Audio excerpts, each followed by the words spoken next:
Welcome back to the second segment of the first episode of SpeakUp at FOM podcast, Real Conversations, Real Impact with our Dean of Faculty of Medicine. So the second segment is the interconnection of medicine and society. COVID-19 was just a warning. How do we prepare the society for the next one? So we all lived through COVID-19, a global crisis that changed the way we see public health, science, and even our daily lives. I remember that one time I was planning to go to Japan for a conference, but then it got all cancelled, and the next trip that I made overseas was 2 years down the road. So at that time, many of us thought that it was a once-in-a-lifetime event, but experts, including Bill Gates, have warned that another pandemic could emerge within the next 4 years. So the big question really is for us to think about, are we ready? And if not, how do we make sure we're better prepared next time? So Prof, looking back at the pandemic, what are the biggest lessons we've learned? As a society, what should we be doing now to ensure that we don't find ourselves scrambling for solutions when the next outbreak happens? I think COVID-19 was such a devastating thing that happened. And in true human fashion, we have forgotten.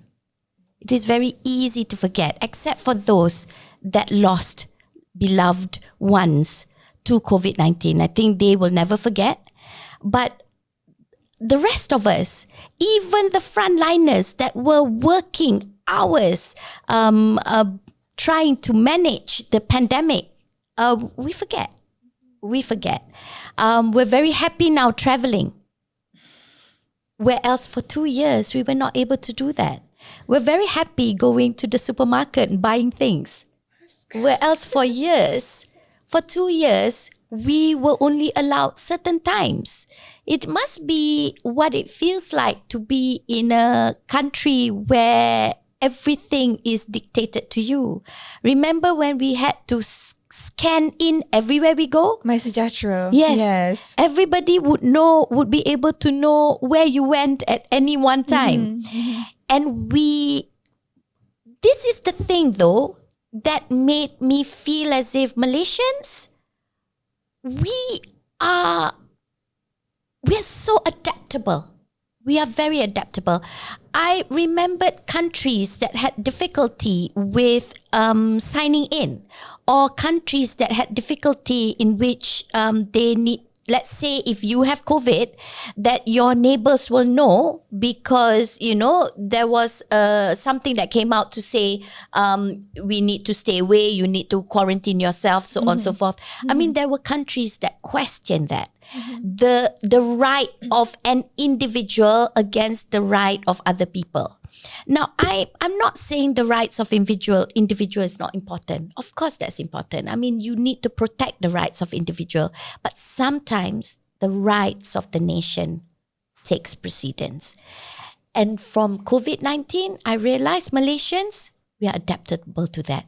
We can accept that. We can be selfless in making sure that we all should work into killing this pandemic. And that gives me hope for Malaysia. So if a next pandemic comes along, number one, I think we will all be more prepared because the impossible had already happened and we came through. Number two would be the awareness. Again, it's already there. Awareness of such things. And I think most Malaysians embraced it. Embrace the restriction, embrace the policies, they embrace it. So we did well comparatively because of that.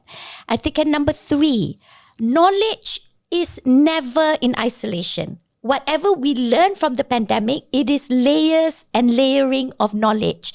So knowledge is never in isolation. So if we were to have another pandemic, we're not starting at zero. We're not starting at zero. But at the same time, how do we prevent another pandemic?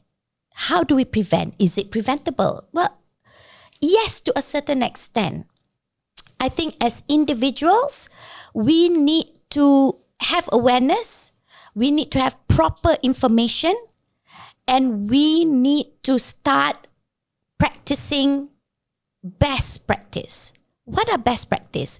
As normal human being in Malaysia, as a citizen of Malaysia, I would say that you need to keep yourself updated, the latest information.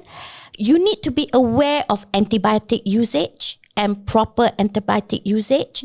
So you need to make sure that we don't have increased resistance to antibiotic, because that's going to make infection harder to control. And we need to practice healthy living, because you notice when COVID came along, it's all about hygiene. And I think we need to continue that. We need to continue all those good things that we learned during pandemic. It does not mean that you shouldn't touch each other or whatever it is, because at one time you're not allowed to. You have to wear mask and all that. But wearing mask when you're not feeling well, I think we should continue. If you're coughing, wear a mask. Be selfless in that sense. Continue that. So to me, I feel awareness needs to be kept. Make sure that you practice good best practice, and make sure that we continue some of the activities that we did and some of the policies that we did in COVID needs to continue. So we should not start from zero. We're not at ground zero anymore. We are now at ground zero plus COVID. And those lessons must never be forgotten. And some of those things that we did, we need to continue. So I feel that's the way we need to move forward. I love that you mentioned best practices, and I think that these best practices are somewhat documented and also be incorporated into curriculum. And then from our perspective as public health from the public health department, we also do a lot of community work where we engage the community and then transferring the skills and knowledge to young people, to children in the kindergartens and other members of the society. So I really think that, having those best practices translated into knowledge that we provide to the community is really, really important as well. Prof, one of the harsh realities that COVID-19 exposed was how differently people experience the crisis. For instance, low-income communities, the migrant workers, and those in overcrowded settings such as in prisons and detention centers. What did the pandemic teach us about health inequities and inequalities in Malaysia? More importantly, how should medical schools, as in prepare future doctors to recognize and address these systemic challenges?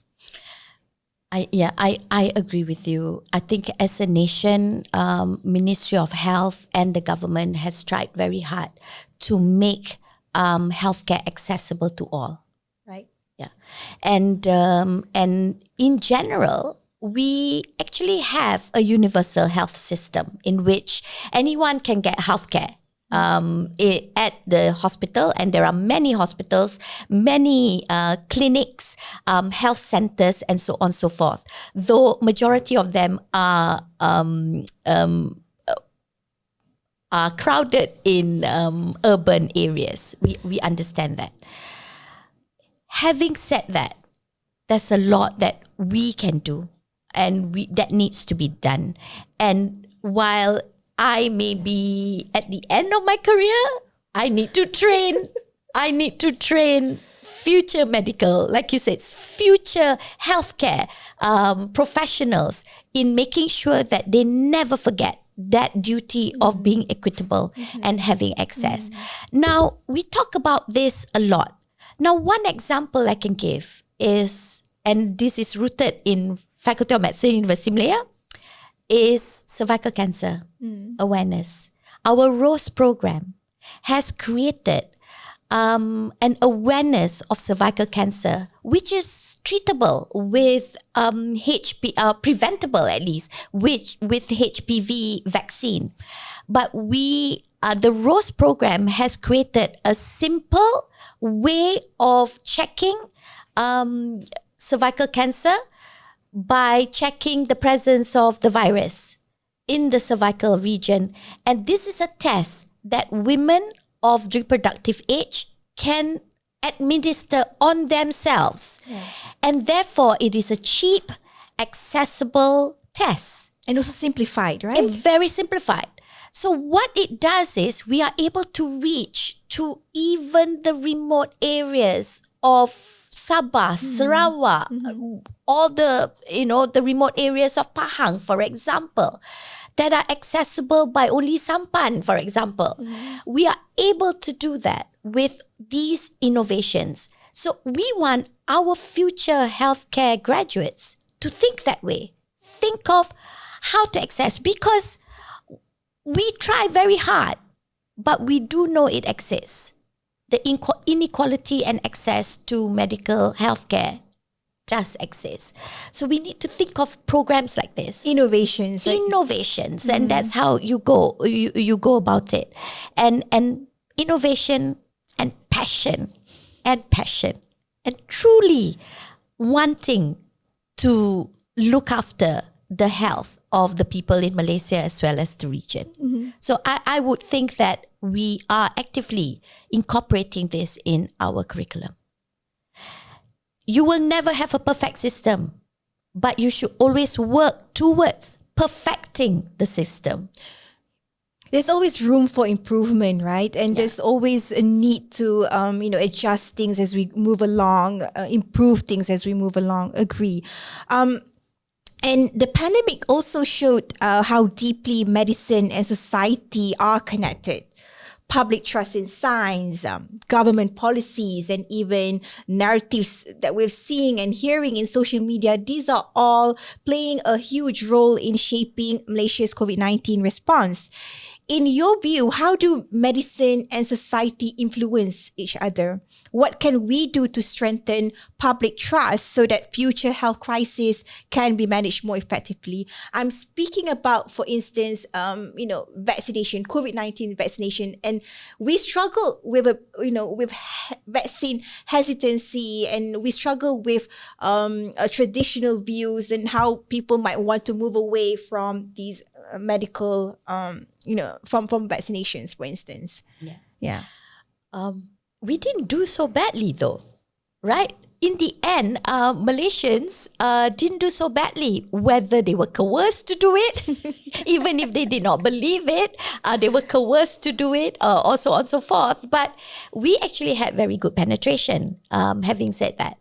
So in anything that you do, there is going to be this cohort that will not believe in whatever you're doing.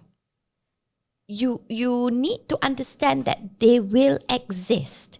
And in pandemic, when you talk about the COVID-19 pandemic, these were the people who said no to the vaccination.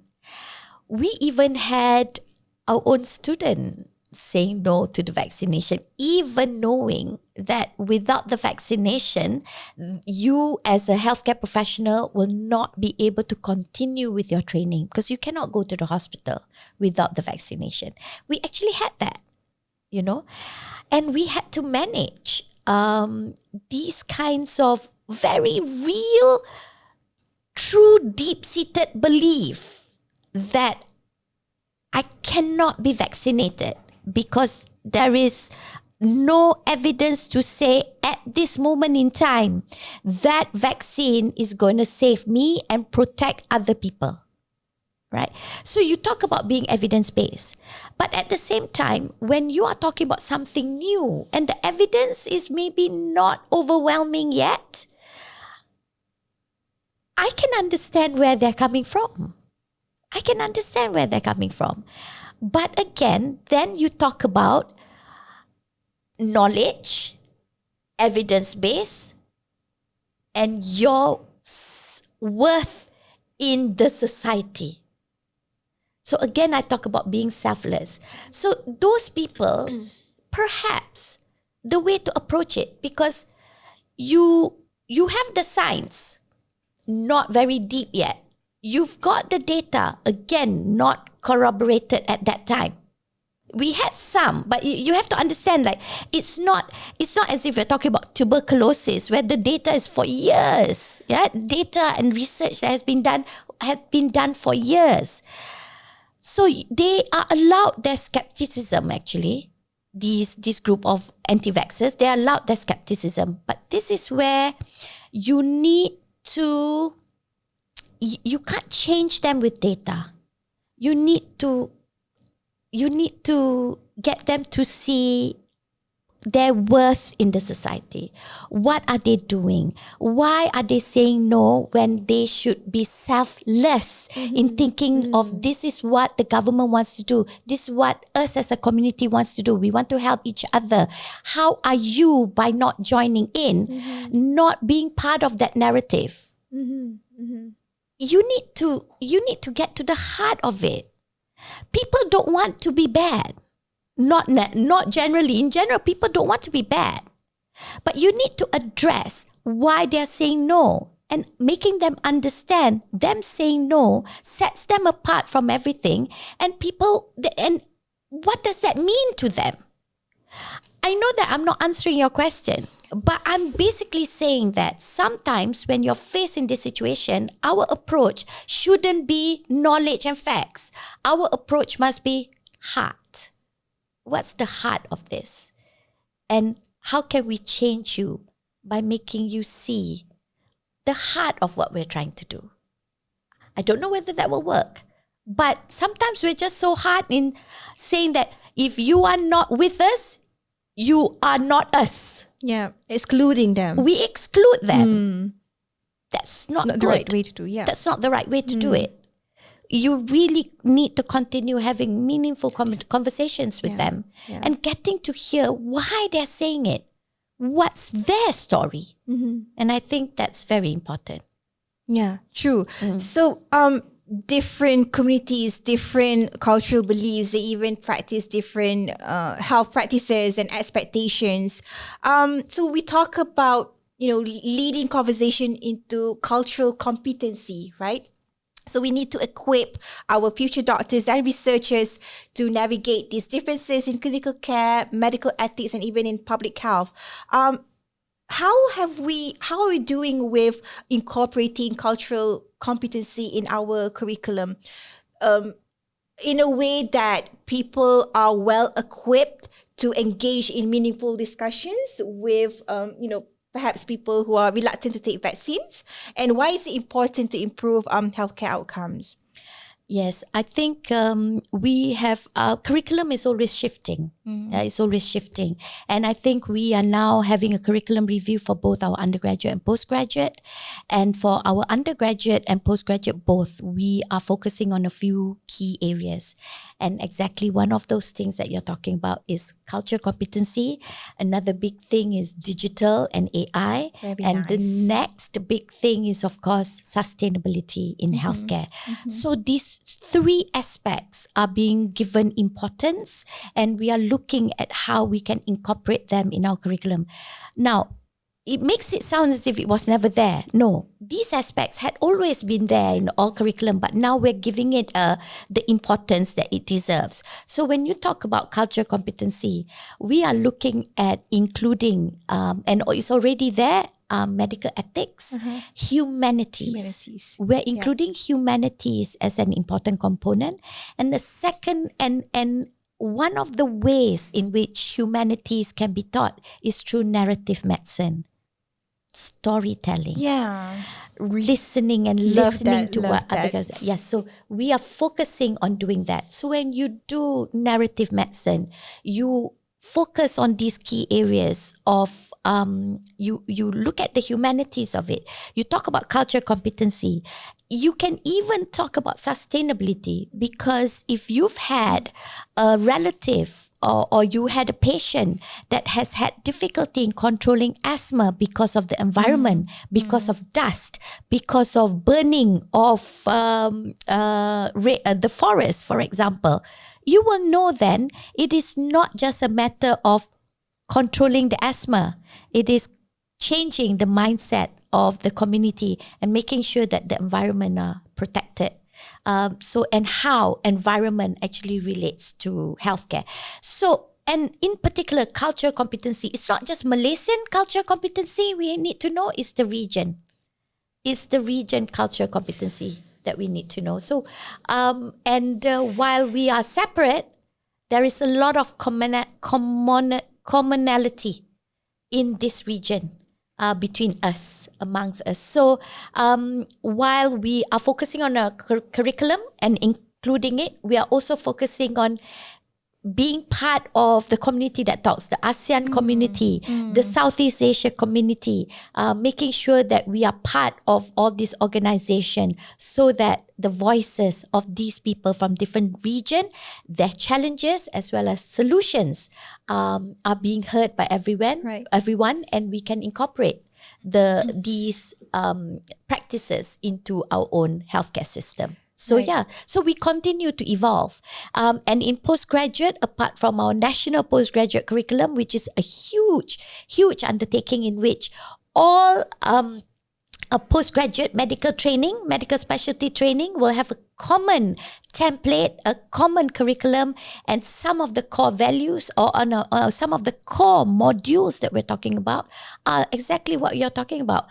Patient safety, professionalism, and communication, and how we look at the importance of protecting our community, and not just knowledge, but how it's going to come out from you, from the heart, from your professional identity of being a doctor and a specialist. So we are focusing on narrative medicine, focusing on humanities, making sure that all these aspects takes care of creating a future-ready healthcare professional, doctors and specialists, as well as nurses and scientists that are able to navigate all these different challenges that we face in Malaysia and in the region. Yeah, so on the same note of cultural competency, I have this one burning question that suddenly popped into my mind. So we've got a lot of international collaborators, right? Do you think that it's the time to make it mandatory for our international collaborators to undergo cultural competency training before they embark on research? Because then again, we want people to be, equipped with knowledge on the local context, right? So do you think that it is about time that we make this mandatory for these international collaborators to be well equipped on these issues, our local context, through this training on cultural competency? But it works both ways. If we expect them to do the course, we should be doing the course as well. So they need to. Some of them probably may already have those segments in whatever that they're doing, or in it may be a policy. But I would not say yes or no. I think it's very much, cultural competency is very much a conversation that is still happening. I don't think 100% medical schools have even incorporated in the curriculum. It relates back to your question on diversity, inclusivity, and equity. Whilst universities or institutions have code of ethics, for example, but how much is the execution of that is being looked into? So I think before we want to say everybody needs to undergo this course, I think we need to see how we are doing. What's our how do I want to say it? That culture, how strong is it in our own people in university? What have we instilled this strong understanding of being culturally So I feel as if perhaps we truly need to find out how we're doing here in University Malaya, not just Faculty of Medicine, but I would focus on Faculty of Medicine, of course. I think, how are we doing? So a kind of a situational survey, and how people are feeling and how they feel that we are exhibiting this cultural competency is needed. While we include it in the curriculum, there is a difference between what is written in the curriculum and what is actually the hidden curriculum. So if we're teaching our students that they need to do this, but if the culture is not there, they're going to not feel it. Not being able to apply. They will not be able to apply it. And we need role models, and we are the role models. So if we say this is important and yet we ourselves are not exercising it, or we ourselves are not promoting it or showing best behavior in this, then where does this lead us?